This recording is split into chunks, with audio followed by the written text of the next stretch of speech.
Let's look at Robert Kiyosaki. He had two dads, his real dad and his friend's dad. His real dad had a PhD and the other didn't even finish high school. His real dad would say things like, "I can't afford it," and the other would say, "How can I afford it?" They both supported education, but one focused on studying a career and the other focused on studying money. One of them died struggling financially, and the other died as one of the richest men in Hawaii. Kiyosaki decided to learn from his friend's dad instead of his own dad. This is important to know because we can do what Kiyosaki did and learn from other people that know this subject very well.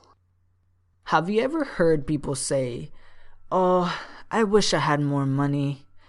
I'm quitting this job. The pay here sucks. I need to get a second job because I need more money." And I'm sure all of us can relate. But the problem here is that it really doesn't matter how much money we're making if we don't even understand it. Let me ask you something. What is the first thing you would do if you got a pay raise in your job to $10,000 a month starting today? Would you buy a new car? A new house? Take a trip to Vegas to celebrate? This is actually the reaction most people have. They make more money, so they spend more. Now, I'm sure you're starting to understand that money alone doesn't make you rich. The biggest thing to learn is the difference between an asset and a liability. We are gonna define them in very simple terms. An asset is something that brings money to your pocket. A liability is something that takes money away from your pocket. Just about anything can be an asset or a liability. If you own a house and it takes money out of your pocket, it's a liability. But if you rent out that house and it makes you money, then it's an asset. The difference between the poor, the middle class, and the rich is that the poor have expenses. And I don't mean living expenses, I mean just spending money on stuff.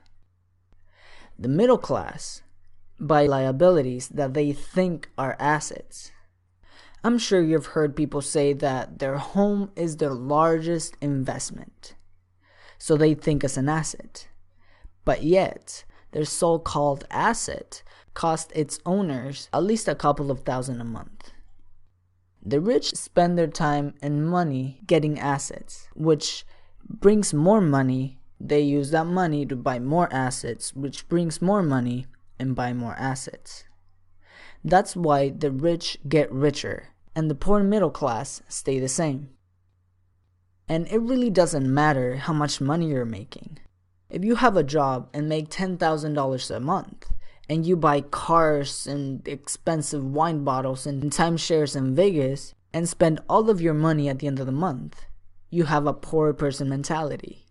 The same goes if you have a $2,000 a month income. You spend only $1,500 and the rest you use to buy assets. Eventually, those assets will bring you more money to buy more assets. And yes, if you keep doing this, you won't be needing your job anymore. Assets can be things like real estate, businesses, paper assets such as stock and bonds, books you've written, or products you've created. A lot of people are gonna say, well, what if I lose my money building like a product or a business? And it's a valid point. There is risk to be taken. But they don't say the same thing when they go and buy their big ass flat screen TVs or a new car or even all the money they spend on buying junk food. See, I'd rather spend my money creating something that I'm passionate about and has the potential of becoming an asset than on stuff that I don't need. And even if I lose my money, the experience and knowledge I get from building those things, it's incredibly valuable. Much more valuable than sitting on the couch keeping up with the Kardashians. Let me give you a little tax history. You know the Robin Hood story, right? The guy that takes from the rich and gives to the poor? Yeah, that guy. Well, a long time ago, in England and America, there were no taxes.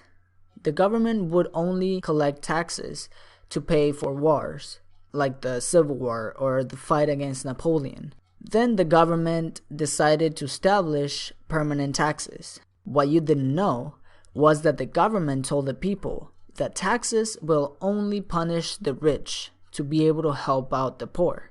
So everyone captivated by the Robin Hood ideal voted for this law, and it became constitutionally legal. But the government's appetite for money grew so much, they started taxing everyone, including the middle class and the poor. And the rich, well, they were too smart for this. They found loopholes to keep their hard-earned money. This is why Warren Buffett is so proud to say that his tax rate is lower than his secretary's tax rate. Corporations. When you hear the word corporation, you might imagine big buildings and all that. But in reality, all a corporation is just a folder full of papers. Yeah, a folder full of papers that allows the company to make all of the expenses first, then get taxed on whatever is left.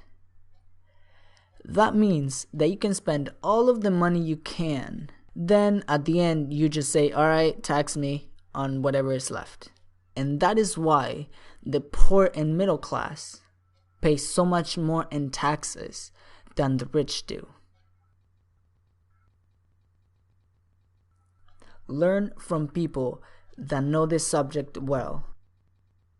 Work to acquire assets and limit liabilities. Learn to keep most of your money.